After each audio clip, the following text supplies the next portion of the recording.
And away we go. It is the BCJ Podcast presented by the Holy Grail right here on BearcatJournal.com. There will be a watch party this Saturday, 4 p.m. at the Holy Grail as the Bearcats go on the road to take on Central Florida.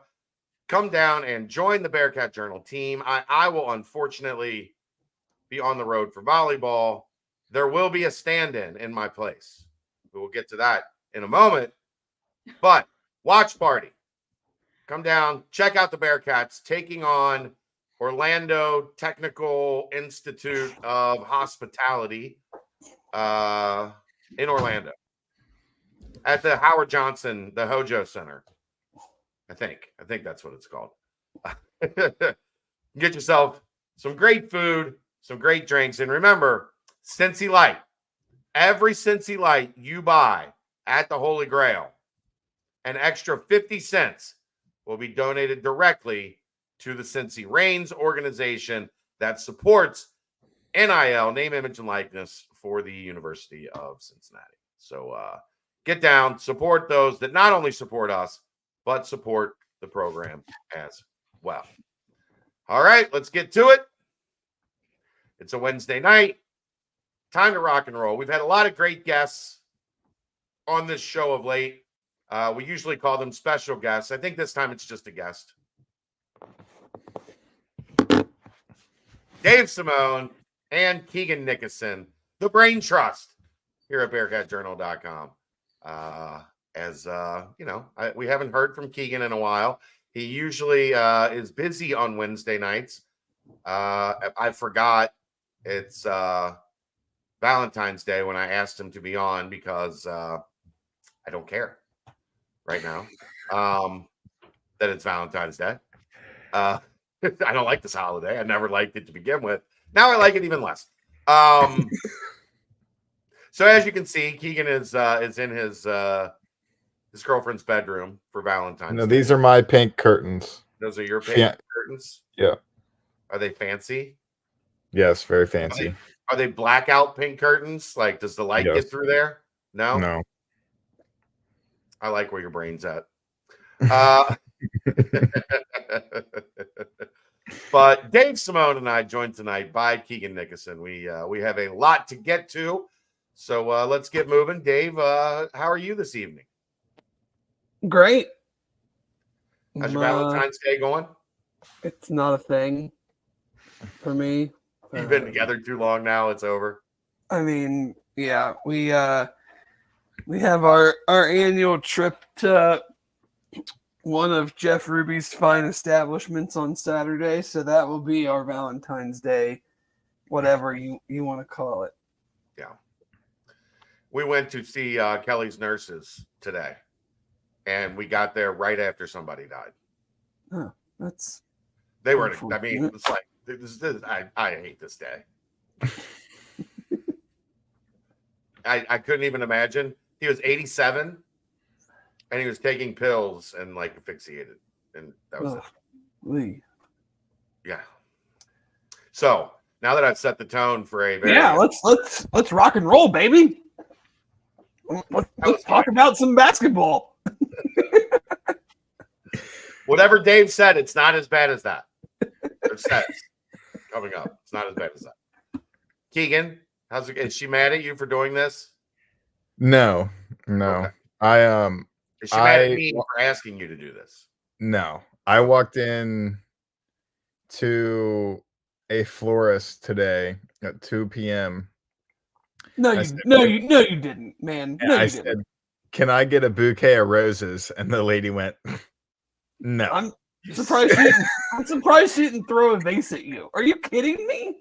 I've never had such a quick why did I think I would be able to do this? Oh my god. I know you just got engaged, but did you just start dating? Like, no, she was like, "We don't have much of anything." And I was like, "Do you have anything purple?" I got some purple roses. Were you dating her at this time last year? Yes. I mean, I would think so. Right. Most people don't propose. Oh, look, I'm trying to figure out if this is his first Valentine's Day, Dave. My move has usually been go to Kroger, $20 bouquet. I'm like, you know what? It's a special day. If I'm gonna get price jacked, I'm gonna have the person do it right. You're Price special, jack right? me and give me quality flowers. So I you did that. waited till the day of to do that, and thought that that Yes. was going to get you the quality. My brain says get the flowers as fresh as possible day of. You realize you could have still got them today by ordering them 2 weeks ago. They still would have been fresh. You can Now see you know. him thinking. You can literally see him. I process picture all buying of it. flowers as like watching a live Like- sporting event. There's some things you can only do in person. You buy the tickets ahead of time to not watch the true at sporting all. event. Not true at all.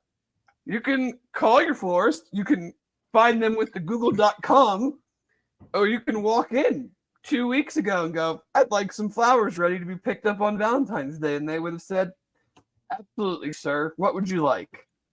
At The least world, I learned is, it. the world is your oyster.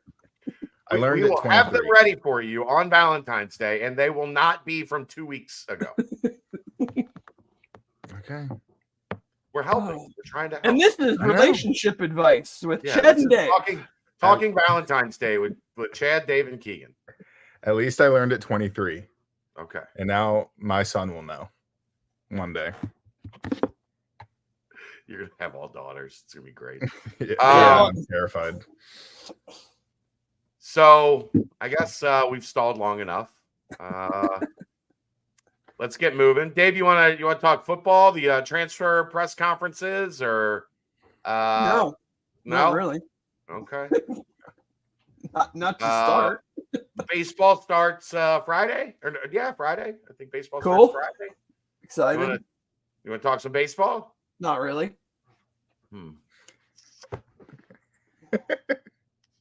Women's golf. I I believe did see a young lady won tournament this week. I was going to say the women's golf team had the number one. Speaking of golf, we need to have a Doug segment with the season getting ready to start, or maybe he will invite us to the new practice facility and We can have an do it open there. invite. We just have to call. They've been in Florida. Yeah, I saw him last night. Talked to him for a little bit last night. yeah. Let's set that up. Okay, we can do that. No, I think I would like to talk about some basketball. All right. Well, Keegan, Dave, you guys have a great time. Oh, you don't want to talk about any basketball? I'm fine. Cincinnati falls last night to Iowa State, 68-59.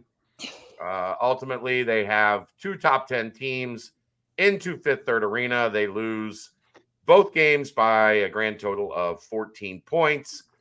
They are now at 4-7 in the Big 12, and they have a very specific and uphill path to climb if they are going to make the NCAA tournament. We have talked about this extensively. They let a couple get away early that we were afraid could hurt them in this middle section of the conference. That has happened. We will get to, what things look like over the last 7, which are much more manageable than the first 11. But I'm out on that part, by the way. You and Keegan can talk about that no, you're in. because I don't think it matters, but that's neither here nor there. Okay. Well, then we'll talk about it. But here they sit, and Iowa State was exactly as good as I feared they were last night, and they kind of blitzed Cincinnati early and never took their foot off the gas. And honestly, it should have been worse. That felt like for most of the night, it was going to end at 17, 18. Like, I do give them credit for not getting destroyed because I thought they should have. I thought they were playing that at a level that should have gotten them blown out. And yeah, they you managed turn the to ball at over least, 20, 25 times, you typically get blown out. right. They managed to at least stay within shouting distance. Now, Felt like Dayton. That was the closest thing to Dayton all season. yeah, I thought Dayton. Well, yeah, a little different. Dayton did it offensively. Iowa State did it defensively. Just So relentless. yeah, a little bit different, but not inaccurate really. But here we are. They are swimming upstream with 7 to go. Go ahead, Dave.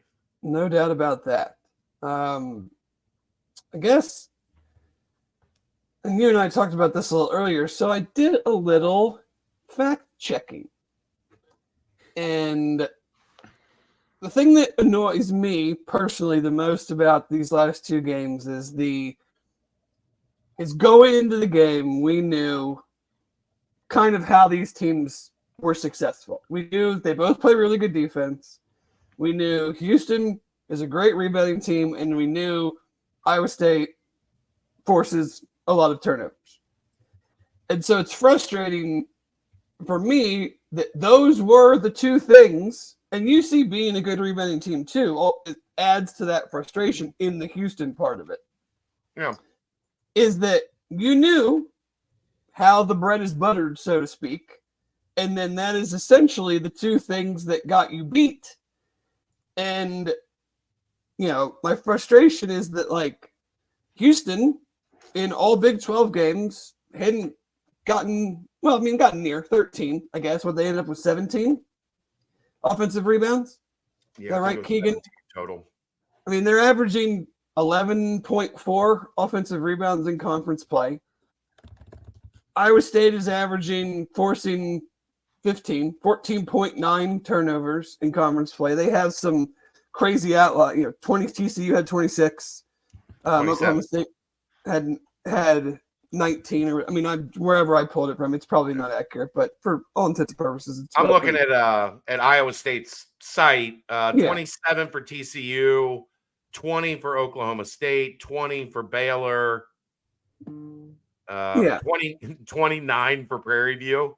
Well, I'm just looking at their whole. But the point still remains is like you knew how they wanted to make it go, and those were the issues. I mean, the Houston game, you give up all those offensive rebounds. I think they end up with about 18 to 20 more shots than UC did, and it's very hard to make an argument that right there wasn't the game. And when UC got shots off last night, I thought clearly it was one of their best 3-point shooting games in a long time. If you just look at the slash lines, you're like, that's a recipe for winning. They shot 38% from the floor. Well, right. But but if you don't turn the ball, but that's my point is like, give them their average of 15 or 16 turnovers a game. You've got, I think there's 3 shot clock violations, at least 2 illegal screen calls, which those are subjective, but they're still turnovers. So it felt like several jump ball situations where they were able to tie us up. Wow.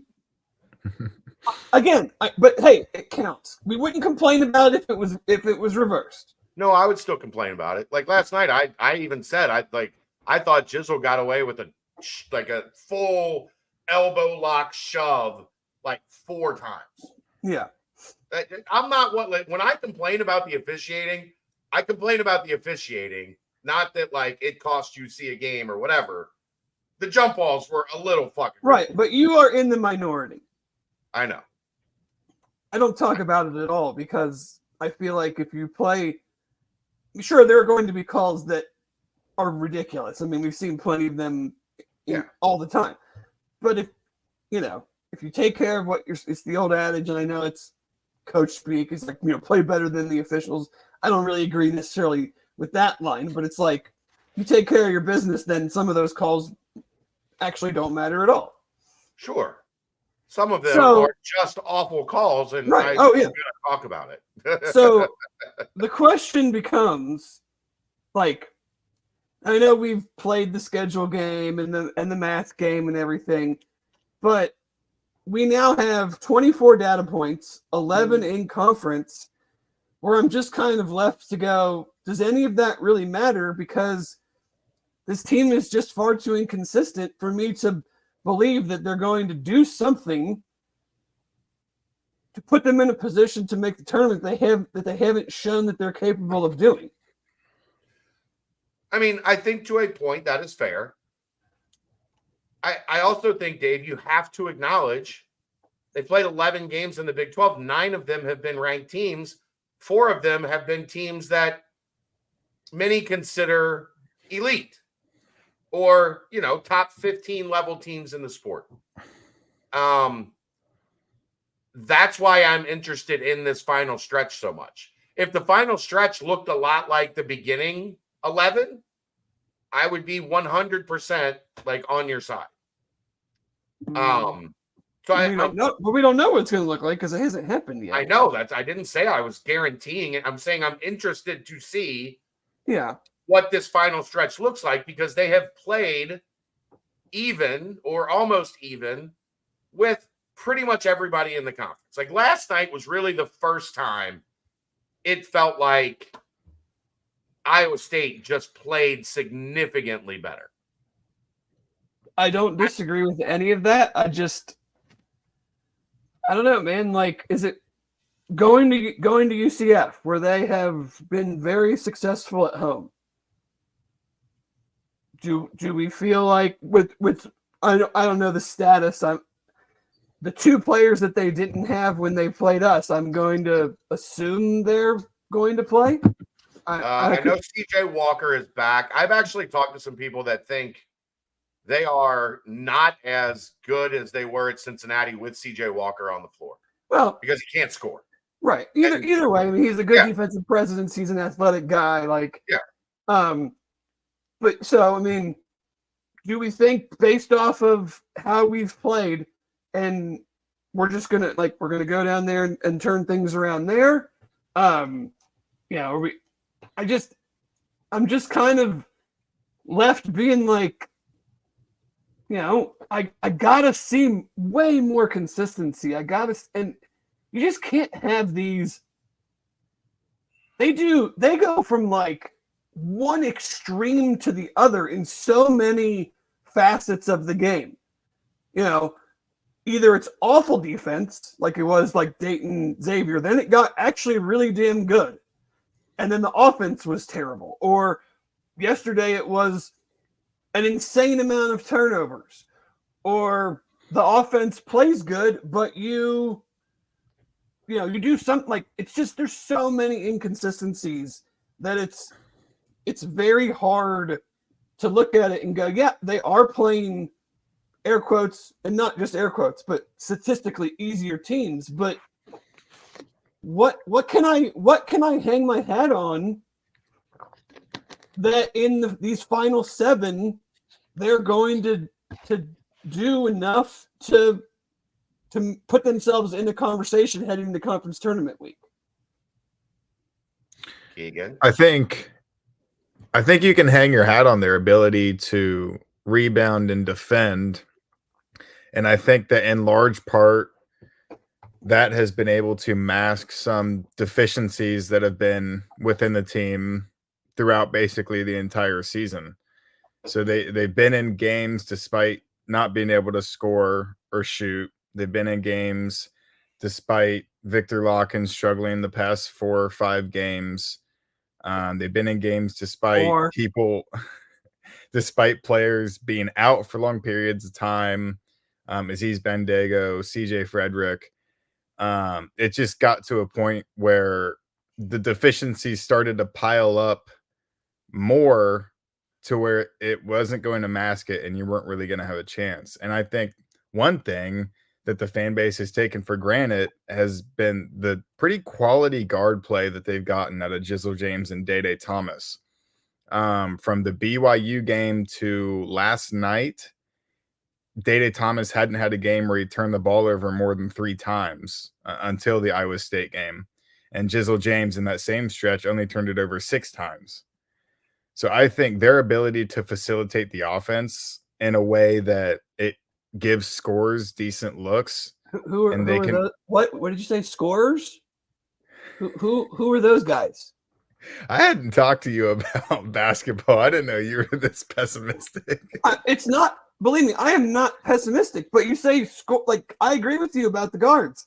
Who are they setting up? Who are the scorers? I would say CMOS and Dan.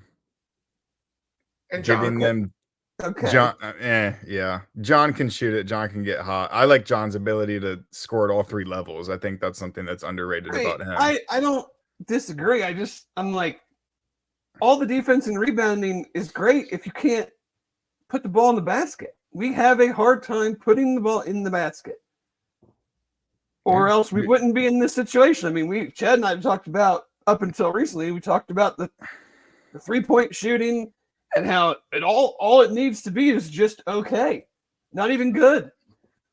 You know, That was okay. They're 40% yesterday. Yeah. Yeah, I think it was good when they were able to actually take shots. I think the past 3 or 4 games are kind of showing that they're not shooting the ball terrible. I think they still aren't shooting an average, but they're making it at a higher clip, and they just need to put it all together. I think the TCU game is kind of a signal that, I mean, this team can win games and they have the right attitude. Like they go into places knowing they can win, even though everyone else thinks they're going to lose. Chad, I want to get your take on this because this is and Keegan's. This is something that I dug up. And it goes to the point of like TCU and the way they play. Do you think this team plays better in that style of game? And the reason that I ask that is I looked at, because I think it's pretty clear we get off to some slow starts. I would, yes, that has definitely been the case in the last 2 for sure. So I looked at the entire conference schedule. And arbitrary number, 10 points. I mean, you could have picked 20, you could have picked 15, but like I just picked 10. 10 points. When did we get to 10 points in the first half? Usually probably around the under 8 timeout. No, not that. It's not that bad. Okay. Under 8 timeout. Jesus. That hasn't happened once. That's bad starts. Yes. And you got 10. With 8 minutes to go? I'm at the under 12. Okay. Under 12. 8 minutes gone, the under 12 timeout. Correct. So I put down like what the score of the game was at that time, which doesn't matter as much because obviously there's a lot of time left. And, you know, several of the games we were either up or down and the result ended up being different. But so that doesn't mean as much. But if you're going back, we'll start BYU. When they got to 10 points, this is left in the first half. 9:42, and then they obviously won the game. So, you know, it doesn't necessarily dictate the result. Texas 15:57, Baylor 14:53, TCU 15:54, OU 11:49, Kansas 10:43, UCF they came out hot 17:55, West Virginia 11:34, Texas Tech 5:07, Houston 12:03, and Iowa State 10:58. And that game was actually tied at 10 minutes into the game last night. So my point, like, it just feels like they maybe play better in more of a up-tempo game, but you can't really do that. But you can't really do that if you're going to play too big. So this comes to my next point. Are you? I know we're defense, rebounding, whatever. But if you're constantly having a hard time getting going, are you should we look at maybe, you know, whether it's Dan and going small, whether it's Jameel, if you really, really want to stay big, Jameel is certainly more of an offensive player right now than Vic. Dan, more of an offensive player than both of them. Is it maybe time to look at figuring out a way to start the game faster? Because you know, I'm saying you as in like Wes, the coaches, the players, they know, they have empirical evidence that like it doesn't really matter if we get down. We've shown that we can fight back in. But why not start the game in a better position? So if that happens, maybe you're not fighting as big of a. Well, yes, of course they would, but like it's not like the way they're starting is not working. Yeah, I think it's interesting that you brought that up because I talked to Chad about this against Houston. That Texas Tech game, what was the lead they got out to? Like 13-3 They were up 6 when they got to 10 points. But yeah, it was like 13-4, 13-6, something like that. They got a pretty wide margin, and it's kind of like you're thinking this is as good as this game could have started for Cincinnati. Right. And then Texas Tech battles back and gets it close. And if you didn't have that wide margin, what happened? And then because they're good and they're at home, and you figure it's a Big 12 game. Almost all these games are very, very close. So that's why I'm thinking, like, let's try to start a little more offensive-minded group, and then maybe you get out to that lead, like you mentioned, and when the other team battles back, you're still winning. You're not down 7 because you were tied, and now you're fighting uphill again. Yeah, I think it's easier to do that against Texas Tech than it is against Iowa State and Houston. No doubt. And I think like Houston got out to that 17-4 lead, and then UC started coming back. And I said to Chad, I was like, this feels like Texas Tech. Like they're going to come back, but they're going to exert every bit of energy they have. And then Houston's going to be in a spot where, they built such halftime fine. Yeah. You get I know, but they still at halftime. Shit, they were up 7 points with what? I don't know, 15 minutes, 13 minutes to go in the game? No, it was just over 17 minutes left. Kelvin Sampson calls a timeout. It was 38-31. And then that started their 19-4 or whatever crazy run it was when he called timeout. Yeah, I don't know. I mean, clearly we're just spitballing, and Wes is going to do what he thinks is best, and I don't imagine him making any changes, but I wouldn't be surprised to see a different starting lineup Saturday. I mean, and I know Vic has gotten the brunt, and it's not just him. I mean, his statistics are pretty glaring. I mean, he didn't play in the UCF game, so his last 6 games, he's got 16 points on 4 of 30 shooting with 9 turnovers. And I agree with you when you said, like, this team can't be its best without him being at his best. I agree. But at the same time, like, I don't think you can just keep – and granted, his minutes have been reduced. I mean, I think he only played 9 last night. Right. He was down to 13 against Houston. I think it was 15 the game before. So you're seeing the progression, but it's like you also are not in a position to just hope that things change. Like you have to start playing other guys. If we're at 6 games now. Like you can't. I would be flipping out if he was still playing 28 minutes. Right. Like at that point, the argument has a ton of credence. Sure. Are they trying to get him back on track? Yes. Are they doing it like at the expense of? No, they're not. Yeah, I mean, he played 9 minutes last night. I think he is. I don't think he's played more than 20 minutes in like 3 or 4 games. Right. So, like, clearly the staff understands Vic is not playing well. They are not playing him just like willy-nilly to play him. They are trying to get him going because of what we just said. But the more he continues to struggle, the more you have to reduce the minutes, and they have done that. That's why I don't have a major issue with the Vic situation right now, other than to say the same thing I said about Day and Jizzle. And Coach eloquently reiterated my point last night on the Day and Jizzle situation. For this team to be its best, Vic cannot be a 0. And I'm not saying, like, look, the likelihood of him being that guy the rest of the year that comes out and goes 17-8, I think we're past that.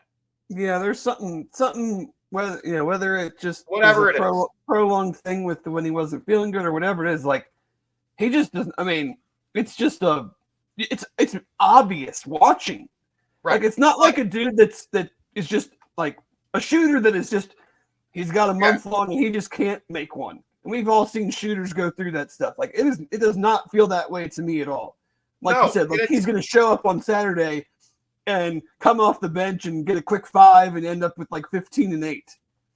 It's kind of what I've tried to get at with Aaron when we've talked about this this topic, and it's been a little bit of the same on Twitter. Like, people are like, well, feed him the ball inside. He can't. He's worse inside right now than he is from three. Like, and I get the frustration with him when he shoots a three that's ill-advised or not.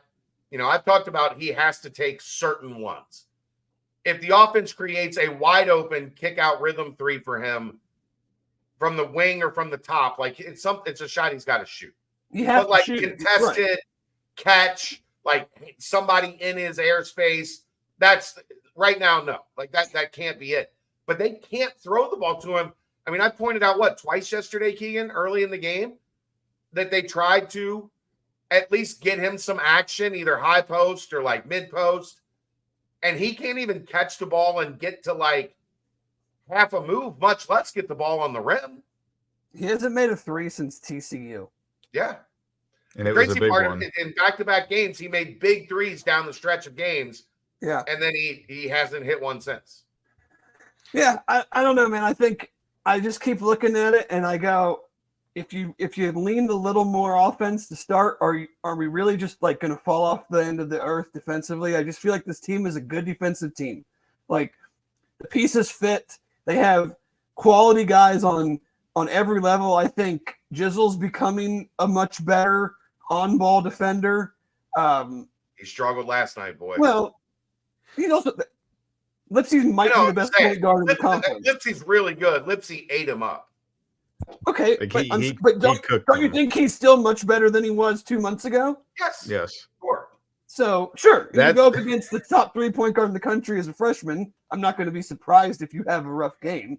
But what Yeah. I'm saying is, like, it's not like if we start If you have a Dan, bad game, we take you out back and shoot you around. yeah. If you start Dan and give Jizzle more minutes, I don't think they go from being like a top 20 defensive team to the 60th defensive team. Like, I think the offense, we need to gear. If you're going to make a run in these last 7, I think you got to gear it a little more offensively and try to cover. Try to, whether it's get out to a strong start, or we've talked about this so much in the past, is like, and this is where a bucket getter factors in the most, is how do you keep a 3-minute scoring drought going from a 6-minute scoring drought? And that has happened in so many of these games, that some of them that they've come back and won, but in these close losses, there is always a point somewhere, whether it's in the first half or second half, where they go through a prolonged drought. And I have no idea necessarily who was on the floor for those particular moments, but if that's more of a roster thing where I don't think they have like a guy you can truly throw it to and he can end a drought or manufacture something for you. Look, if you're asking me what this team needs, it's what every team in this conference has. A 6'3" guard that just goes and gets you a bucket. Like, how many buckets did Gilbert get last night when things started to get hairy? right? And he hadn't had a good game up to that point. They had done a good job on him for the most part. And then Cincinnati started trying to make a run. And they kept trying, like they kept getting it to 8-9 points. And every time, either Lipsy or Gilbert would come down and hit a shot and push it back out to where Cincinnati, like it was like, the big brother holds you like on your forehead and you're swinging at him, but you can't reach him. Like that's what Iowa State's guards did to Cincinnati last night. I think long term, you're going to have Jizzle and Day next year. All signs indicate that. They'll improve, and Jizzle you hope improves exponentially because he's already really good. If you had a guy next to them that could really go get you a bucket, this team would be like they would look completely different. Yeah. Completely different. And they don't have that, right? Like Dan has at times started to work towards that. He has, and then if it goes well for him, then he takes it a couple possessions too far still. Sure. Where he gets himself in trouble. Which I don't ever like. Of course, I would love him to not do that stuff, but like I'm never gonna fault a dude that is just aggressive all the time. Right. And are you gonna dribble yourself into some turnovers or some bad plays? Sure. But I think you'll always come out ahead when that is your mentality. But I think he needs another guy to feed off his athleticism. Look, if you could play Dan at the 3 and go get a bucket getter at the 2 to go with the point guard, you'd look like a lot of these Big 12 teams. Like, you're that close. That's the thing I think. People won't say this, but I think the reason this fan base is really frustrated right now is because every night they have been close, but every night that they haven't gotten it done, there has been like that one thing. Like against Texas, it was not defending Disu well in ball screens, and he ate them alive. Last night it was turnovers. Houston, it was offensive rebounding or defensive rebounding, like Dave was talking about. Like, I think there is this frustration that when you look at it, you see a team that's like right there. Sure. Right I mean, look at the end of the Houston game. It's 61-59. Yeah. Their guy hits a ridiculous shot. The dumbest shot all season until the 3 at the end of the shot clock. Last night. Yeah. But then we come down and we don't have, because like you're not drawing up a set play in that situation. Like you got to get it to a guy. You're down 4 with like whatever, a minute and a half left. You're just getting it to your guy and he's getting you a bucket. We don't have that guy. So what did we do? I don't know. I mean, I don't exactly remember. It didn't result in a basket. I know that much. Chisel layup. Is that what it was? Just a layup got blocked from behind. Right. So, but it's like, which I'm fine with. Be aggressive. Try to get to the basket. Try to draw a foul, whatever. But like in a normal situation, or not normal, but like in a ideal situation, like you're running a set or a clear out or something for Kevin McCullers or Emmanuel Miller or Gilbert instantly. Okay, we're down 4 now. That dude made a hell of a shot. We got to get it back to 2 real quick. Okay, get it to him and get the hell out of the way, and he's going to get it done. And a lot of teams in this league have 2, Dave. Well, yeah, because you have played good defense, and then you got to have somebody else that can bail you out of whatever your first action is. That's the thing that I think you don't really, when you think about that, when you think about this topic, this league, there are so many top 20 defenses. Like I've seen it a ton since Saturday. Well, this team's not running any offense. Well, this team's just standing around. No, they're not. They're just being defended by elite defensive teams that make you look like you're standing around. I mean, because no. I'm not disagreeing. I'm just saying it's not a matter of like. No, I agree with you. It's like these last 2 games, you're not standing around. You're just being defended really good. But the offense wasn't a problem in the previous 8. They were missing wide open shots. Right. Or going 60% from the free throw line. Right. Like the funny thing is, the free throw problems have been last night was gross, but Houston wasn't bad. I mean, they shot over 70%.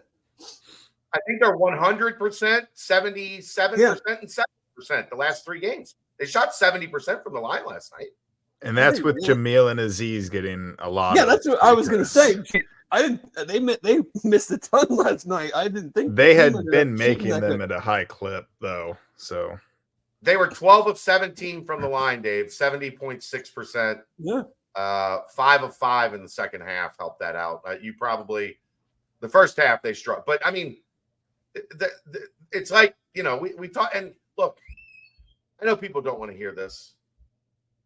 We thought they would be a bubble team. You know what they're playing like? Playing like a bubble team. Like you plug this hole and then this one pops up. Then if there's not massive amounts of water coming in, but there's enough, just enough, and that's why you find yourself on the bubble. They're not quite. I think they're obviously the games would say they're very close, but I think the roster is still a piece or two away from getting to where it needs to be in this league, because what it comes down to is they have been good. And the Bearcat Mark, who I love him, he's been around forever. He's made a great point on this. In the games against like teams, similar teams, TCU, Texas Tech, BYU, Oklahoma, Texas, those teams that are, they aren't the top four. Cincinnati's 4-2. Against the top four, Kansas, Iowa State, Houston, Baylor, they're 0-4. They're not good enough. They're good enough to hang in there and play with those teams, but they're not good enough on a consistent basis to be better than a top 12, top 15 team. Right. The roster's not there yet. No, and throughout the season, it's been different guys in and out, and it's just like if you were just really bad, like if you were just bad on offense or bad on defense, I think you could be like, well, we know this is what we are. Let's just try to figure out a way to mask that one thing. But it's like you don't turn the ball over against a really good defense, and who doesn't necessarily force turnovers in Houston? I mean, they're not a pressure team. Yeah. But like it's just something in every loss. You're this close, but it's something different in all of those losses. Where if you just were like, we're just not a good 3-point shooting team, okay, then don't shoot threes. Or we're not a good defensive team, okay, then we just got to play our best offensive guys and try to outscore people. Their problem is just we're kind of good at everything. We're pretty good at two things. We're not so good at two things, but like they're all biting us at different stages where you can't really hone in on one thing and just go, okay, we know we suck at that, but we're just going to offset it by doing this and see what happens. You know what's funny about that, Dave, is you know what a lot of that is? And I don't think you'll ever get coaches to admit it, but guess what? You know what the plugging of holes is all about? Okay, we know this went bad in this game, so we got to fix it. So you spend all week in practice fixing it, right? You got the hammer and the nails and the spackle, and it's okay. All right, we fixed it. And then the next game starts, and you spent so much time over here. Oh, shit. There's another one over here. Then you fix that one, and then another one down. Like that's life when you're good. This is a good team. I don't think there's any dispute that this is a good team. No, we're seeing as the season has gone on, like you go to BYU and they're losing at halftime and come back and win the second half. You're a good team. You beat Texas Tech on the road. You're a good team. Like, I'm not saying that they're not. My point is like I'm agreeing with your point. They're good, but that's the problem with good. When you're good, you're not great, and you're not really good. Like you're just kind of good, and and by that, like in terms of what I see that as, like great, like protected seed. You're 1 through 4. Oh yeah. On the seed line, you're getting a protected location, and the draw favors you to make it to the Sweet 16. That's great, really good. Like you're wearing home whites in the NCAA tournament. Like you're in a position to make a run. Good, you're scrambling for the last 6 weeks. Well, good is scratch and claw. And tonight we were good, right? But will we be good Saturday? Type of thing. And Dave, that's exactly why I have talked about the math worrying me for as long as it has. Because when you let Texas get away, and when you let Oklahoma get away, I mean, the bottom line is, regardless of who you play, you're 2-4 at home in the conference, and you're not going to do anything worth the shit if you go 2-4 in the conference through 6 games. I don't care what conference you are. I don't care who you are. If that's your home record with however many home games left, like I can't I can't buy into you because I've seen you not be able to get it done at home. And you want me to think that we're going to just turn this knob and things are just going to No, be different? nobody's saying that. Nobody's saying that. The only thing I'm saying is they play teams that aren't as really, really good. They're just good or not so good over the next 7 games outside of Houston at Houston. Yeah, I'm not saying they're going to go 5-2. What I'm saying is I need to see what these next 7 look like. They're going to tell us a lot. Oh, yeah. I think you've talked a lot about how it's one of the tougher 2-game stretches anyone's faced this season, like facing in Houston the country. and In America, it might be the toughest 2-game stretch in America. Playing those 2 back-to-back this year. Yeah, and then you play Houston and you play out of your identity. You get murdered on the boards, but you still have a chance to win the game. And then you play Iowa State, and that's what a lot of people just need to realize.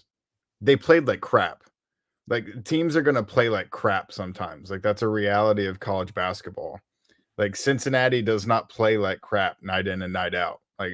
They aren't a team that what? Fran Fischel, I think he said you'll play 5 great games, 5 terrible games, and it's how you do in those other 20 that really determines how you are. Yeah, Cincinnati's just been kind of right here the whole time. Yeah.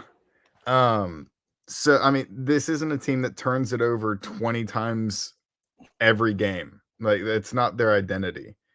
And I just think a lot of people need to realize that was a really tough 2-game stretch and that isn't the identity of who this Cincinnati team is. Wes Miller said it. They don't ride the roller coaster because he knows it's when at Texas Tech, you're basically locked into the tournament according to everyone. And then it's lose 2 in a row at home and everyone's freaking out and you basically suck. So I think that's something that I've had to realize. And also on the Vic thing, I just want to touch on it. I don't think, and Chad, you could probably back me up on this, and this is a little bit of sarcasm, but I don't think Wes Miller sat in his office with his boards and had all the scenarios written down. And he's like, this is what we have to do. This is what we have to do. I don't think there was a scenario where, okay, if Vic sucks and we can't use him, we'll just plug this in and then we'll be fine. Every scenario where UC had success this season, Vic was a key piece to that. So he's trying to manage a lose-lose situation. There's no good way to manage this situation of either play him too much and he continues struggling, hoping that he figures it out, or limit his minutes to the point where his opportunities are kind of lower to try to figure it out. There's no good way to manage it. They know they need him. They're in a bad spot, yeah. More important. But they also know you got to go 5-2 to make the NCAA tournament. Yeah. Right now, if you don't get Vic back, you're probably not going to go 5-2. In all reality. But if he doesn't come back, you have to find a way. This is the point that everybody has gotten, mad about, and I get it. This is something that I have been adamant about, that they need to get Vic back. But I to Dave's point that he's going to make, I think you have to be now. You have to. You ain't got no time. You ain't got no time to wait to see if it comes back or not. Point blank. Yeah. If it happens to, then you start increasing the minutes again. But you don't have any time, man. It's not cutting time. I just think it's a bad situation. Officially against the wall. It's a bad I'm not saying situation. It's good or bad, but that's the reality of it. You go to Orlando Saturday and you lose. As I joked on Twitter last night, 1, 2, 3, Cancun, baby. Make those spring break plans.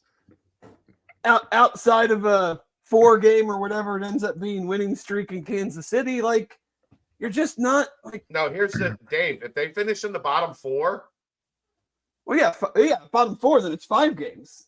You have to go Tuesday. Well, I mean, if they struggle and they don't make the NCAA tournament, they're probably going to finish in the bottom 4. Yeah. So.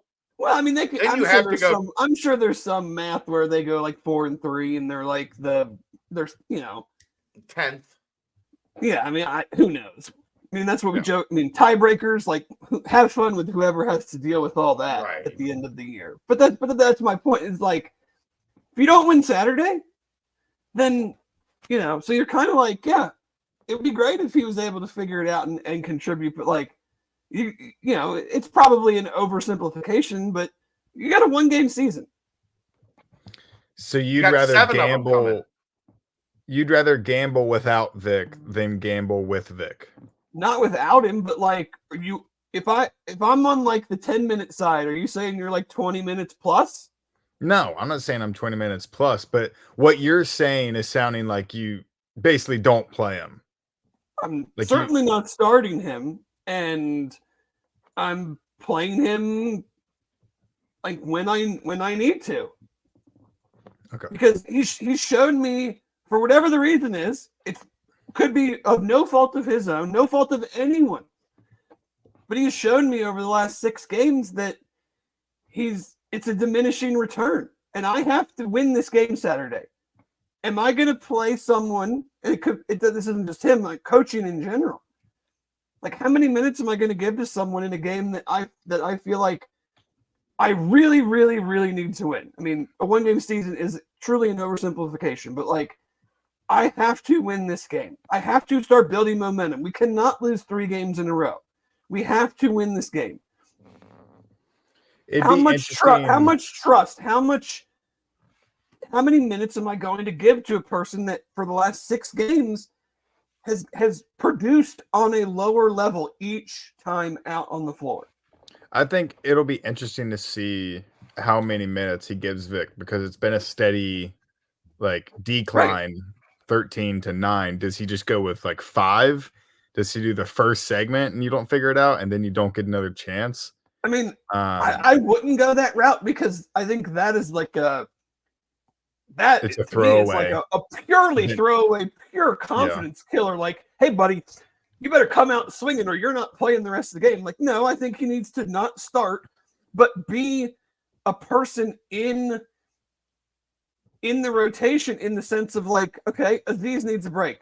Vic's going in for a few minutes. Aziz got some fouls. Vic's going in to spell the fouls. Okay, Jamil's played a bunch and Aziz is in foul trouble. Now Vic's he just needs to be kind of what they've had Jamil been doing. In that regard, to my opinion, and I would go small.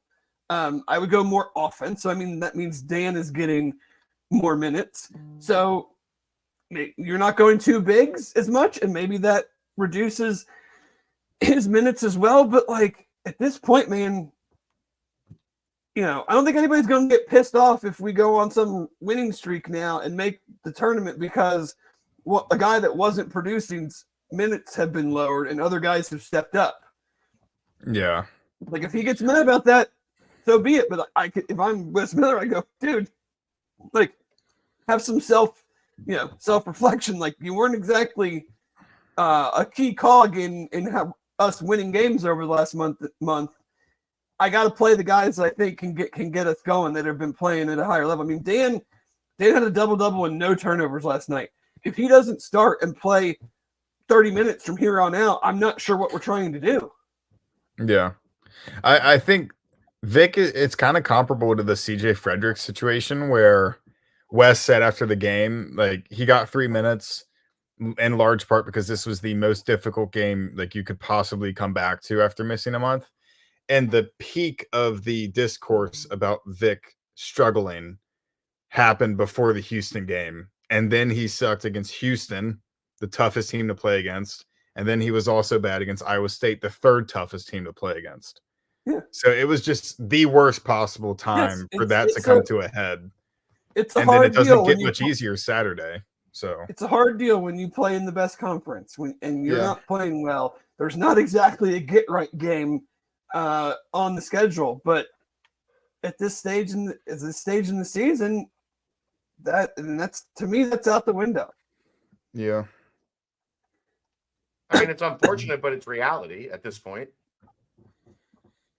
Yeah, it would be great if I mean, in an ideal situation, like I kind of said earlier, like, he starts to show more signs and his minutes go up. because he's proving that he is out of whatever he was in. But until that happens, I can't ride with you, man. Like, if your goal is the tournament, and I'm pretty sure that's the goal, like I gotta ride with the guys that I at least have a pretty good amount of confidence are gonna get the job done. What are we laughing about? Keegan knows I got a good joke coming. Oh, okay. He could see it in my face. Yeah, it's pretty bad. It sure would be nice if there was like an ECU Tulsa stretch to get right next week. Yeah. I still wouldn't want it. I don't either. I'd still take all this conversation over. I know, I would too. It's funny because that's the thing is that's what you could do in that league. You can't do that here anymore. Like that don't work here. In that league, you could say, all right, look, yeah, we got a guy that's struggling, but we got some favorable matchups coming up over the next 3 games. Like we can get him back on track. You bring him in off the bench against the other team, against Tulsa subs, and he plays like Dirk Nowitzki, and then he gets his confidence back, and then you got another nice piece to start implementing in with the rest of the guys. But it's not the world we live in anymore, and no. It seems ridiculous to say it, but like Saturday's kind of it, man. It really, look, I have some optimism because the schedule lightens up, and I think there is a path to 5-2. If they lose Saturday, there is no path to 5-1. There is no path to ending the last 6 games with 1 loss. Right. I don't see that path. I do still see this path, because if hypothetically, if you beat Central Florida Saturday, and then you can take care of Oklahoma State at home. Oklahoma State has been dreadful on the road. I like them. They're fun to watch. They're young. They can have some pop to them, but they're not consistent. And you're okay. Then you're 6-7, and you got to go 3-2 to end the season. You can't lose into their home game, and then can you beat TCU or Oklahoma? Right. But I'm saying if they're 6-7, right, at this time next week, there is a path to 9-9 that is pretty clear. If they are 5-8, that's right. Yeah. If they're 5-8, you're not going 4. It's not happening. Like you're not winning 4 of the next 5 to get to the finish line at 9-9. So yeah, we've talked about, must win or can't lose or whatever. You got to come home from Central Florida with the win, and they have been very good at home. I don't think there's any denying that. We are going to find out, is this team wobbling on Saturday? And don't discount the fact of, like, UC had a pretty great comeback on them the last time they played either. Right. They're good. They're not great, but they're good. No, they have some home wins that, you look at their resume and you'll be like, this should be a tournament team based on that. Dave, you want to hear something funny? I always want to hear something funny, Keegan. So I was riding in the car like 2 weeks ago with my fiance, and I was talking about one of the previews I did that I do before every game. And she goes, "Oh, so you just do like, you preview the team and you say what you think might happen?" I was like, "Oh, a prediction. That's a good idea. I should do that before, like, in my previews." I'm 0-4 in my predictions since I started doing that. So I picked them to beat West Virginia. I picked them to lose to Texas Tech, and I picked them to beat Houston and Iowa State. You did? Yeah. It's been it was at home against Houston. It was 0-6. They're pissed off, more talented team. They had some momentum. They had a whole week off. It wasn't like they got blown out. No, the Iowa State one bad. No, but to pick. That's quite a Yeah. that's a that's a choice. Dave's trying to parse his words carefully. It's a choice. Yeah. Editor's note: Keegan will no longer be doing predictions. Come And if on. he does, he will I be think he should be predicting allowed the to just to opponent. see. I want to see how long his streak can go of.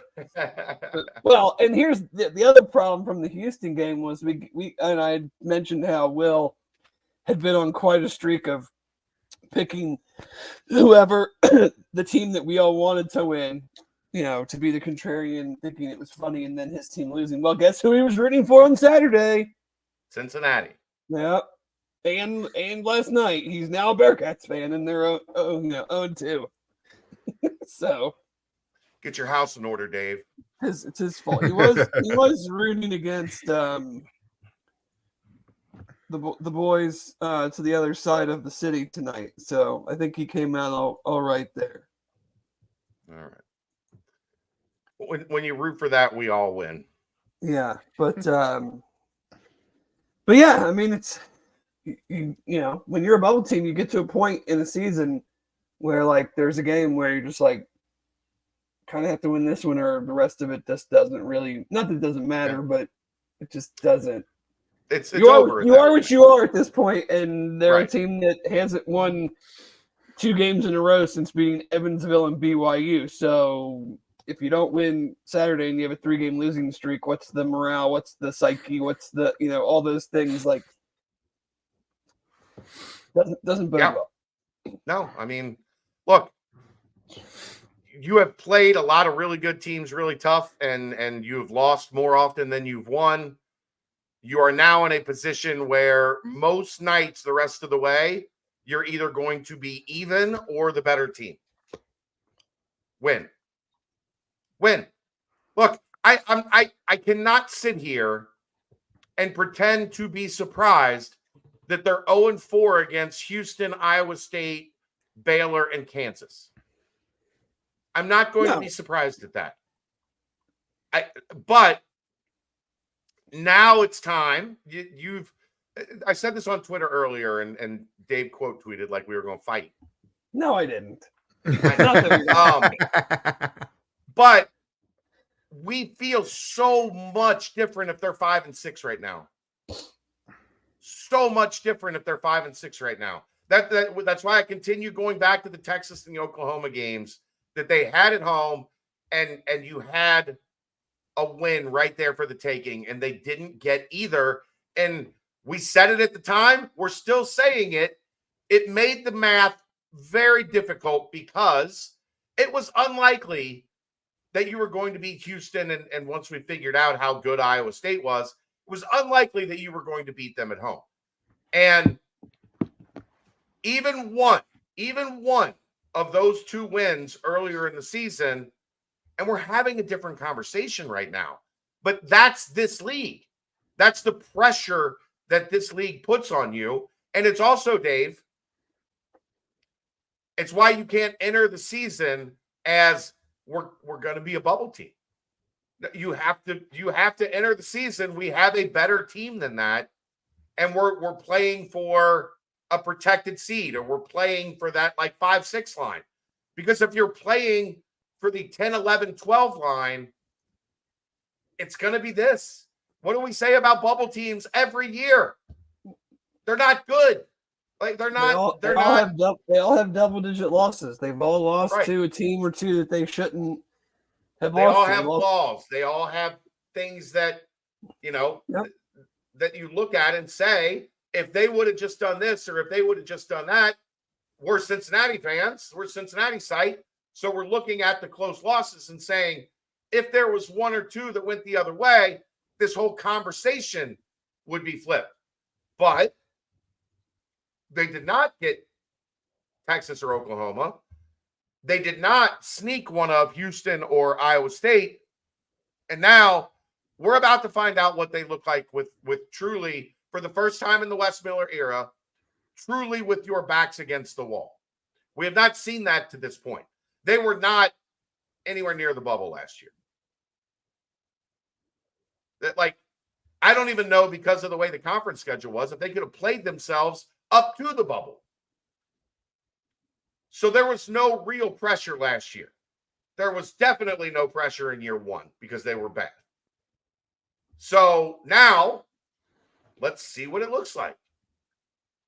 I'm with Dave. I think it's going to be like, it's not going to be easy in any way, shape, or form to win 5 of the next 7. In any way, shape, or form. Because guess what? I think mathematically that's got to include at least 1 and probably 2-game winning streaks, right? The numbers, doing the math in my head, I think it the requires you to numbers win would 2 in a row say to twice. go 5 and 2, you have to win Win 2 2 games in a row twice. Well, at least once, because you could win 3 in a row and then lose. Yeah. Like, yes, you need to at least do it once, and they haven't done that since January or December, and whatever the first beginning of this conference season was. Their backs are against the wall, for sure. I think it's extremely from a fan's perspective, for people who watch the team as fans, I understand that it's extremely frustrating to watch a team who wins games they're supposed to lose and then loses games they're supposed to win. It's like no one in their right mind thinks this UC team goes and beats BYU and Texas Tech, and then everyone's upset when they lose to Texas and they lose to Iowa State. It's like, and I know you mentioned this on the show last night, Chad. If they hadn't beat Texas Tech and BYU, where would they be right now? But they did. And that's giving them a pulse. That's also part of what makes it frustrating from a fan's perspective, is you've seen them go win at BYU and win at Texas Tech. And then they're 2-4 at home. Lose at West Virginia. And then you have a shot at the buzzer against Baylor to beat Baylor at Baylor. Yeah. Dave, I do have significant news tonight on the Bearcats NCAA tournament chances. Oh, you do? What's that? They got a huge, a massive, an immeasurable lift to their NCAA tournament resume tonight. Detroit Mercy won a game. Oh, they were. I saw they were actually favored. Did they cover? How much did they win by? 81-66. Oh, they covered. They were given 5.5. Yeah, they are now 1-26 on the season. So, Detroit Mercy moving up towards quad 3. Winning Mike streaks Davis? has to start somewhere. Yeah, that's Mike Davis. Hey, I'll say this, Dave. They haven't lost games by 40. They haven't lost games by 20. It could be worse. Yep. Could be worse. That's all. Are we good on basketball? Did we scratch everybody's itch there? Certainly scratched mine. You were ready. I was ready. You had the stats ready. You had, I think we're all in agreement. I don't think anybody's on a different page here. This team has been fun to watch. It has also been frustrating. It has been frustrating to play toe-to-toe with everybody in the best conference in the country and to come up short 7 times and only be on the good side 4 times. That's frustrating because you want to see, if you're in those situations, if you're continuously playing down to the wire against the best teams in the best league, you want the satisfaction of the game ending and getting to drive back to your Verbo or your Airbnb and properly celebrate a victory at Allen Fieldhouse. But you didn't get it. It didn't happen. You didn't get burn the the program to the ground. Yeah, That's look, man. But you're gonna get that shit. We got that when they would lose a game at East Carolina after winning 12 games in a row or something. I mean, like, Right. so Mick's not it. You got to fire him. Got to get him out of here. like They're 22-4, but it's just not getting it done. not winning. We're not winning. That then it was we're just not winning like aesthetically pleasing enough. Right. Like, I'm just tired of these 60-54 wins. Like, why can't we blow every team out and score 75 points a game? So, there's always a segment that finds an issue no matter what's going on. The only thing that I hate about like the sports world, well, not the only thing, there's a lot of things about like the sports world today, dealing with this medium. It's just the default to fire everyone. Like no matter, like it's the only go-to. It's so lazy and stupid and tired. And I mean, if you're it's not even that. if you're sitting at go ahead. No, I was just saying, instantly tells me you're what's going on? You froze for a second, but you're good. You're back. No. It just instantly tells me I have no reason to pay attention to anything that you ever say about sports again, because you just have no realistic view of how, like, they're just going to fire Wes. Like, And pay no, him. That's not going to happen, no. man. I mean, you're granted, something that I'm not anticipating happening, but like, you are a 7-game whatever finish from like putting yourself in a position to make the tournament, and you think they're gonna fire him because you lost to 2 top 10 teams in a row. Right. Like, it's the same thing with players too. I mean, yeah. Bench Day, cut Vic. They wanted to fire Dan into the sun. Yeah. Conference play. When he had the 0 against Oklahoma, can't play him. Can't play him. You got to bet. You got to figure something else out. You can't play Dan. Too inconsistent. Not good enough. Yep. Excuse me. It's infuriating because I like having good conversation about basketball, about football. Like, I like getting into intelligent conversation with people, and especially when you're on social media, there's no real attempt at that. It's just people that you don't hear from for 2 weeks, and then all of a sudden something goes wrong and your mentions are flooded, and like it's exhausting. It's so stupid. There's nothing smart about it. There's no intelligent conversation to be had with Vic sucks, and he they should. I've used this one. I'm going to use it again because I think it's funny. They should sell all his stuff on eBay or Craigslist and send him to Chicago for a flight back to Russia. I wonder how that guy's doing. I don't know. Anybody in the chat want to look up Jay Sorolla? See what kind of pro career he's having? I don't think Keegan knows that story, do you? I don't think he does. During the John Brandon era, a post-player transfer from Valpo just literally drove to the Chicago airport. No. Left. What? The night that he did this, he put all of his belongings on Craigslist or eBay or something. Whatever, yeah. Whatever. He sold all of his belongings, used the money to go to Chicago and get a ticket back to Spain, where he was from, and he just left. This was like December. Like, it was the middle of the season. He just was in the morning. He was just gone. We joke about it, but he might have been the smartest one of them all. I mean, he clearly saw what was about to happen. So he's like, I'm getting literally the hell out of here. Yeah. That's kind of badass. I'm not even going to lie. I respect that. Oh, no, it's clearly a 0, you know what's given. Like, don't care at all. Yeah. He literally, like, everybody just found out he was on a plane to Spain the next morning. He didn't tell anybody. He didn't say anything. just packed up his car, drove to Chicago, dropped it off to whoever was fine. I wonder if he did like Dave.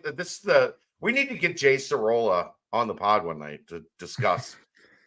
Did he just sell it as like a package, like for $5,000 or whatever? You can have my car and everything I own. He couldn't have sold things individually, right? So according to Pro Bowlers basketball stats, he is averaging 3 points and 2 rebounds a game, maybe I think in Spain. 2 points, 3 rebounds? 3 points, 2 rebounds, I think. That's better than he did here. Yeah. Came to Valpo from Spain. No, he actually left February 4th. February, okay. Whatever it was. Yeah. Whatever it was. Mm-hmm.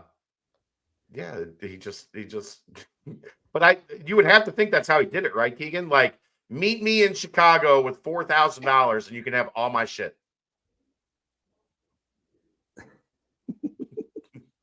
Yeah. Oh, outstanding. Are we good on basketball? Yeah, I think so. I want to get to football. I'm excited. That was brought to you. Oh, sorry. Got to pay those bills. Ad reads, bro. Ad reads. That was brought to you. Talking Basketball was brought to you by Team Ticker, teamticker.com. It's a one-of-a-kind sports sign for Bearcat fans. It has a high-tech retro display that provides daily updates from the latest news, stats, schedules, much more. No subscription required. If you're looking for the perfect addition to your dorm room, your man cave, a gift for that special Bearcats fan, go to teamticker.com and pick up your Team Ticker today. Look, all of us can tell you they get it to your house fast. If you maybe didn't get your husband a Valentine's Day present and you want to get one real quick before the end of the week, teamticker.com. What's that, Dave? Would you say they get it to your house faster than a bouquet of flowers? I mean, when did you order the flowers? The new sale to kick off 2024. You go to teamticker.com, you enter code BCJ, and you get 50% off your purchase. So, teamticker.com, they will get you taken care of. Also, if you're a fan of Michigan State, Penn State, and West Virginia, they also have team tickers as well for all of those schools. And we will timestamp. That timestamp is brought to you by Turtles Brew. 0 carbs, 0 sugar, gluten-free, 6% ABV. It's a bourbon-infused sweet tea. They have lemonade tea. They have strawberry mint, cherry lime, raspberry peach, orange vanilla. There are over 100 locations throughout Ohio. Just visit turtlesbrew.com for more about the information and locations. A portion of the proceeds go to save the sea turtles. You can find them pretty much throughout the state. And look, they go great with our new sponsor, New Riff Distillery. You get you some Turtles Brew, get you a little shot of New Riff, you pour it in the Turtles Brew, you kick it up a notch, and you can take 2 of our sponsors and make for, I would imagine, an outstanding summer, spring and summer. That it's a pool thing. Like, you could rock a nice lemonade tea Turtles Brew, shot of a New Riff in there by the pool all summer. I think we need to talk to the New Riff folks about having a Bearcat Journal event at New Riff. We can definitely do that. I think that would be fun. Definitely do that. We could, yeah. Get the tour, see how things are done. Keegan, you're not a bourbon guy, are you? And not No. an open Q&A where it's not taped and we can say We can really talk about things. Say some fun things, answer some fun questions. I mean, I'm down with that. Yeah. Do you need to go? Are you good to talk some No. football? I heard the door creak open. She was peeking through the crack. We saw her in the mirror. No. We can see her in the mirror. Yeah. But, I'm ready to talk all some right, football. All Let's right. get some football. Dave, Keegan, have at it. I'll just sit here and hang out while you guys talk football. What We had do a you wanna press talk conference on Tuesday before the basketball game. Coach Satterfield and about? That was 5. yesterday. That was yesterday, yeah. Oh my It was a god! long day yesterday. I feel like I'm trying to think of I don't even remember what exactly was talked about. You had Coach Sat and 5 transfers. I will say this, Keegan. I was really impressed by the way the defensive guys carried themselves. I thought 3 they had a great Jawan demeanor. Briggs. I thought they had a That's great what- demeanor. They were engaging with the media. They had good answers. I was impressed by those 3 guys. And that at least gives me a good baseline for what they brought in For defensively. those that weren't able to catch it, who all was there? So you had Coach Sat, and then on the offensive side, you had Brennan Sorsby and Joe Royer. And on the defensive side, you had Kai Stokes, Jared Bartlett, and Derek Canteen. And then you had who we Canteen's were all there. big. Yeah, I'm not surprised at all about Canteen and Bartlett. They were 2 of the dudes that everything I read was this is the face of the face of your program, the face of your players. They're out there. They're very, very well. I won't say well spoken, but they're very comfortable. They were having sharp. I that think that's the type best of word. They were sharp. interaction.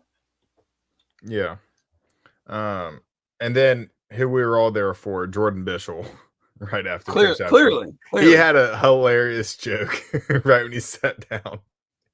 He was like, thanks for everybody coming out early for Coach Satterfield. I know you're all here to talk to me. So that made my day. Want to see some dingers, Coach? Which also, I'll plug this. I have one of my favorite stories I've written since I joined the beat coming out tomorrow. I sat down with Coach Bishel for about 30 minutes, talked to him, and then sat down with Hunter Jesse and Carrington Cross for 15 minutes and talked to them. So that'll be published tomorrow, probably around noon. So look for that on BCJ. Wonderful. But Dave, hit me with some questions about the football press conferences, or just about the transfers in general. I don't think we've talked about it since everything. I'm going to talk to Aaron about it later, so I'm going to leave a lot of this up to you 2 guys. So, does Carrington Cross know that his name is incredibly similar to professional wrestlers? Who's a professional wrestler? Arian Cross? He probably does. He's a college baseball player. They're into that kind of stuff. They're weird. Yeah. When you just said that, I was like, wait a second. That's a WWE guy's name. Wait a second. But no, I watched some, and then I was working and was trying to retweet your tweets. But did anything from Coach Satterfield really stand out, or any of the players' comments that kind of got your attention? I think it was surprising to hear the first thing Jared Bartlett say. He was basically like, yeah, it's our obligation to turn this around and get Cincinnati back to what it was. That's why we came here. And, Stokes and Canteen talked about loving Coach Combs and the fit and everything like that.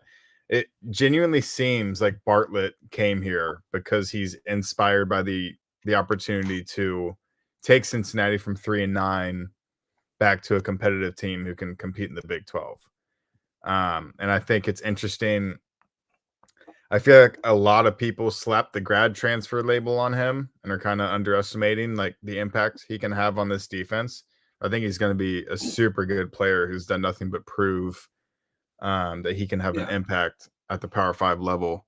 I think he's been productive at West Virginia. I think they were just wanting to go with more of a younger guy at his position. I mean, he had a good bowl game against North Carolina. I mean, I don't think him or Canteen were guys that anyone within inside those programs or fans gave the old like, no big deal, no loss. Like we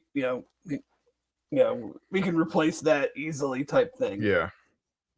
And especially Stokes was the same way. Stokes might have been the biggest one in that area of the fan base, kind of being pissed that he was gone because he's a big depth piece, and now he has the opportunity to prove to everyone why a lot of people think he was a really, really good defensive back, even as a true freshman at Ohio State.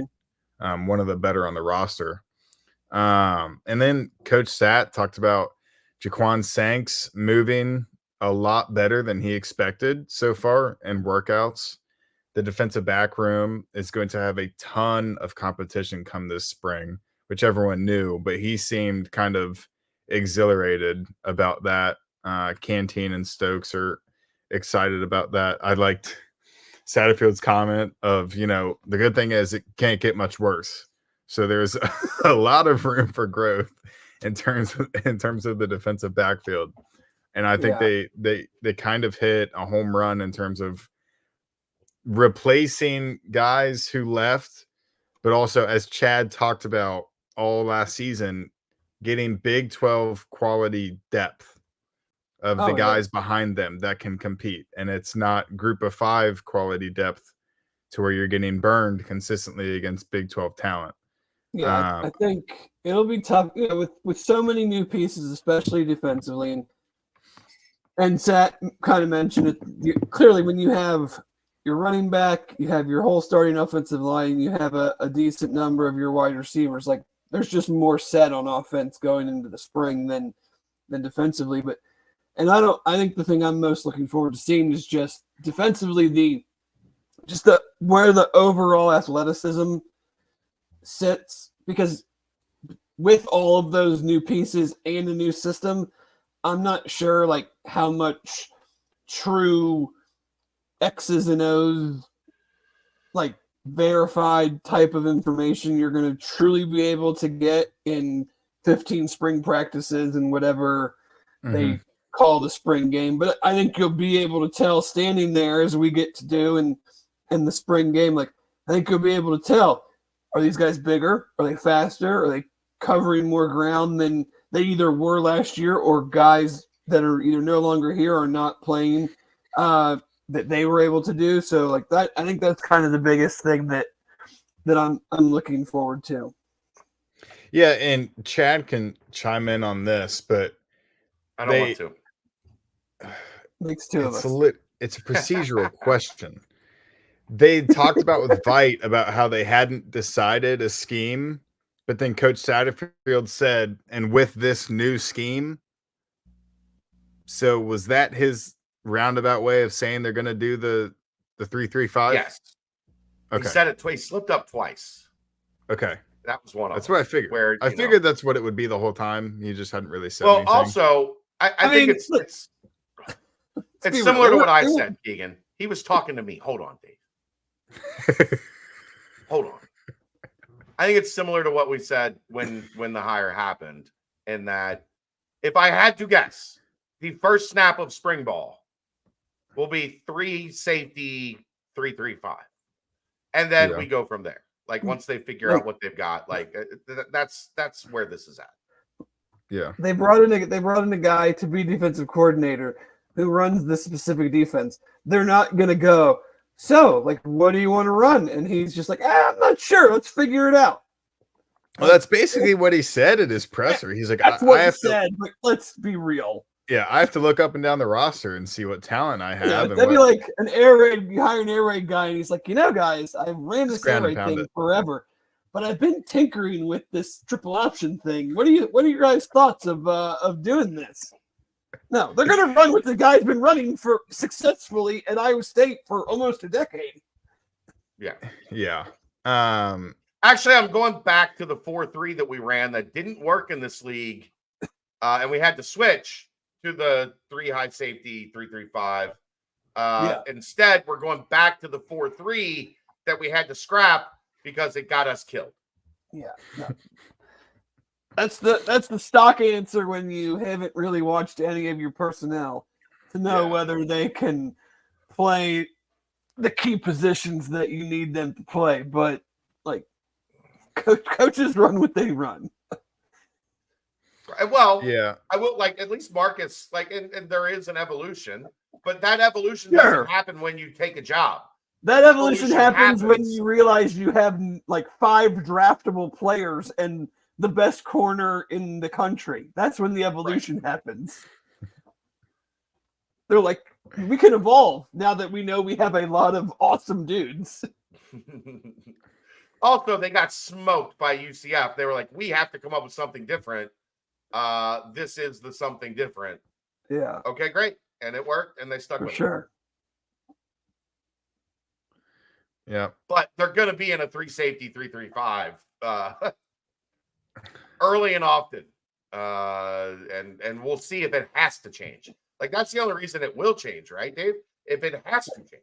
Yeah, if they line up for a week of practice and go, we ain't got anybody that can play this position.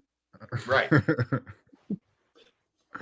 I asked Soares. Matt. We don't, Matt. We do not know yet on when practice technically begins. I asked Sorsby about his past as a baseball player. I think I read somewhere that he hit over 500 his senior year. I'm pretty sure he was a middle infielder. He probably pitched, but I don't think he was primarily a pitcher. So when everyone like correlates the baseball player to quarterback, they initially think arm angles. And I had someone reach out to me and say the sneaky thing about baseball is the core and back muscles that are built up with so many repeated at bats. And that's like, that has a huge impact on quarterbacks and their ability to play the position. And Jameis Winston went on a long tangent about it on Pardon My Take. And obviously he was a Division I baseball player, super talented guy. So crab legs.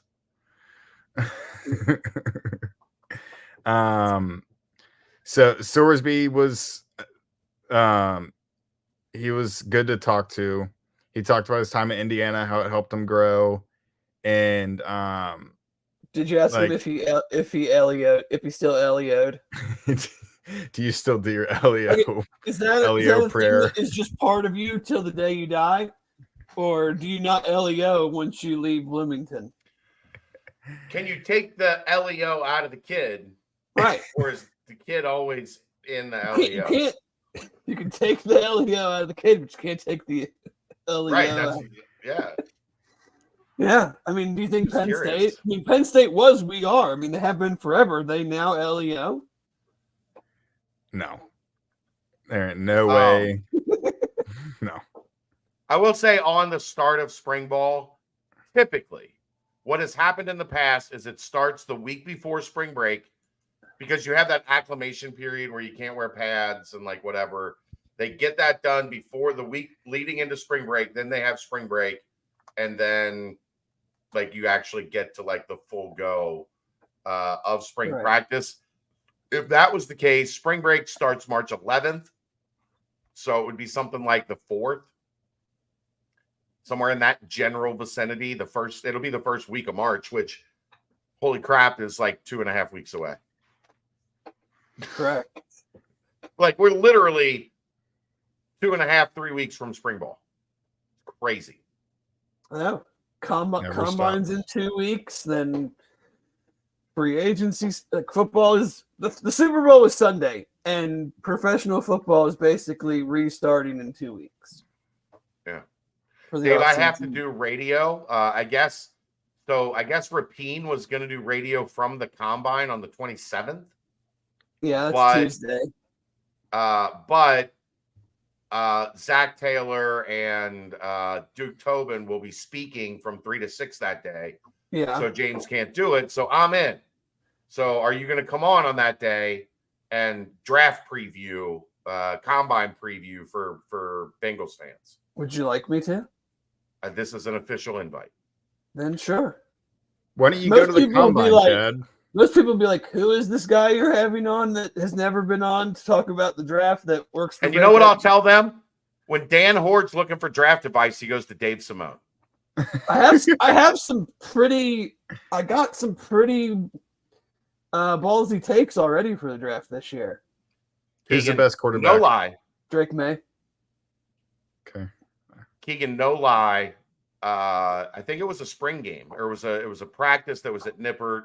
I do believe it was a spring game. And all of a sudden I turn around and Dan Horde has Dave cornered for like an hour. Just peppering him with draft questions. Yep. I'm firmly on Drake May and Roma Dunze. And I'll ride that horse. Outside of Caleb Williams and Drake May, this will be my last question. We're not going to get on a tangent. Who's the other best quarterback that'll have the best career?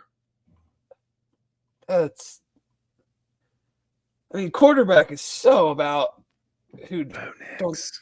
No. No. Check down Bo. No. But it's any of the quarterbacks. I mean, like Michael Penix. no, certainly not. No, I mean, if you're gonna make me pick one of outside the top two, I mean, I'm gonna the smart money, safe money's on Jay Daniels, but you know who I do like? JJ McCarthy. No, I do like JJ McCarthy, but you have to dig into his tape a lot more just because of the offense. Michael Pratt from Tulane. Oh my gosh. Is he in the draft? Yeah, he's in Dave Brugler's top 100. You know who I do like? This guy. He's in the draft. Why would I? I mean, I'm say his familiar name with if he him. I wasn't just- in the draft. I had no idea. I haven't kept up on my Tulane football. No, I mean, lately, quarterback play is just so predicated on where you go, the type of coaching you get, and who they're able to put around you. I mean, so. But I think your boy JJ McCarthy is going to go a lot higher than people might think right now. He's going to fall to the Rams. No, top 15. All right, Bearcats. What? Bearcats football. No Bearcats to the combine. No, Which, I'm kind of surprised Juwan Briggs didn't get an invite after his performance at the East-West game. There are typically about 30 guys, give or take, that get drafted that were not invited. Kobe Turner's one. The Rams took in the third round last year. Had a very solid rookie season that was not at the combine. So it certainly doesn't completely cross you off. But I mean, they invite 320 guys. There's 250 something picks. I think Juwan is going to blow teams away in the interview process. He's certainly a scheme-specific dude, but I mean, teams. What are the better odds, Dave? That you don't go to the combine and you get drafted, or you go 5-2 to finish the season in the Big 12 in basketball? Which one? I would put $1 on Juwan Briggs getting drafted over finishing 5-2. It'd be a very close bet. I mean, but teams always want defensive linemen. He's a power player at a power position. Great dude. Like, that's the type of guy you're willing to take in the 6th, 7th round, to have on the back end of your roster type situation. But combine this year should be a fun watch. There are some very impressive dudes that I cannot wait to see. I mean, granted, it's running around in a t-shirt and shorts, but like seeing some of these guys work and move is pretty outstanding stuff. Keegan, you've heard, back to the Bearcats. Yes. You've heard from your contacts, at least that you've shared with me, a lot of very positive buzz around Jared Bartlett. Yes. A lot of Elaborate. positive buzz. He is a massive guy who is the prototypical defensive end edge who Cincinnati has been missing. And when the fans show up to the spring game and they see him, they're gonna realize, like, wow, that's what we're looking for. Like that's who Cincinnati needed last season to pair with Dante Corleone and Jawan Briggs.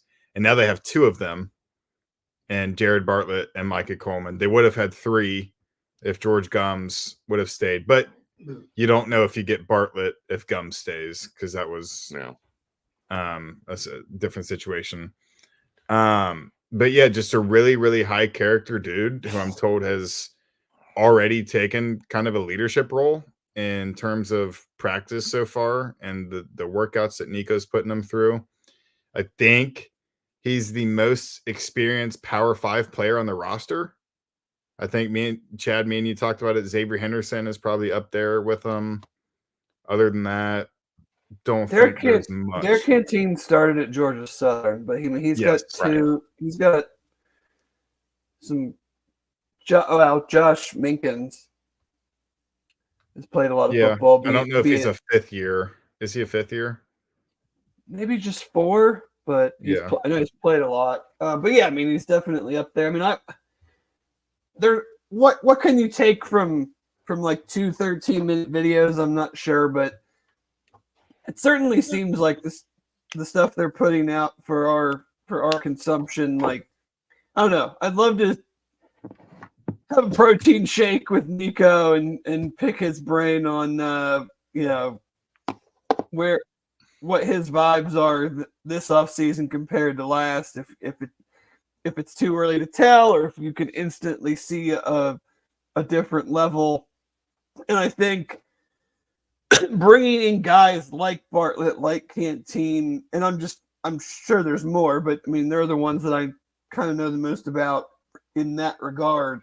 And them just jumping in right away probably signals to the other guys like our levels need to be higher. If these guys have been here, whatever, a month and a half, and they're the ones that are like leading the way, then we need to pick up our pace as well. So yeah, everybody always gets bigger, faster, stronger in the offseason. No one's ever gotten worse. But it's just given the things that we know and probably some things that we don't know and how the season played out. Yeah, be nice to get a little truth serum in some people and to get an idea of what they think is going on right now. Yeah. I think the verbal leadership last year was lacking. In large part, probably on both sides of the ball. So I think infusing a little bit of that with Bartlett, with whatever other guy kind of wants to step up, and just in terms of maturity and experience, I think there's a lot of opportunities for people to step up, and that's going to help both sides of the ball extremely well.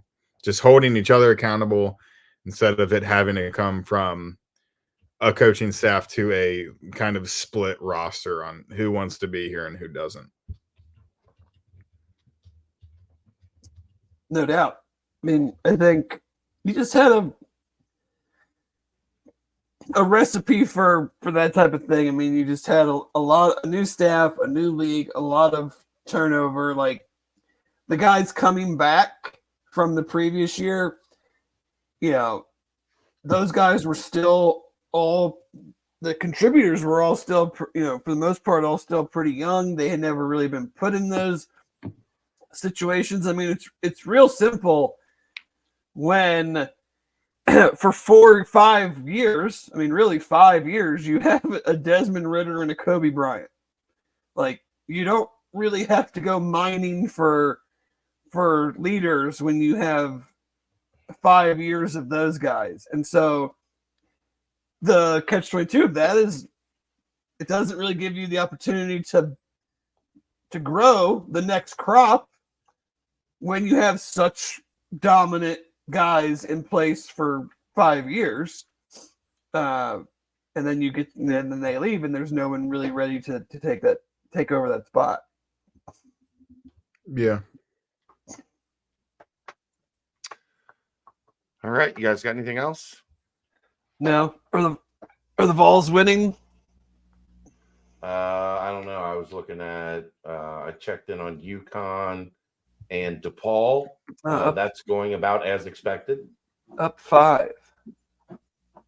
And then a little surprising to turn into Auburn, South Carolina, and see Auburn up 60-40. Yeah, South Carolina's been playing damn good. Look, if I'm Ohio State, I think Lamar Paris might be the guy. It's from Ohio. I know. He coached at Wisconsin with the Decker Kaminsky teams. Mm-hmm. Like, knows the Midwest, knows the Big Ten, plays a Big Ten style. But boy, it would be so funny if Sean Miller went to Ohio State. Yeah. It'd be funny. I'm here for funny. I'm here for funny. And it would be funny. Maybe they can hire Thad again. Just bring him back. No, it would be no. Bring him back from Butler. You know what it would be. You know who they would hire. They wouldn't really, would they?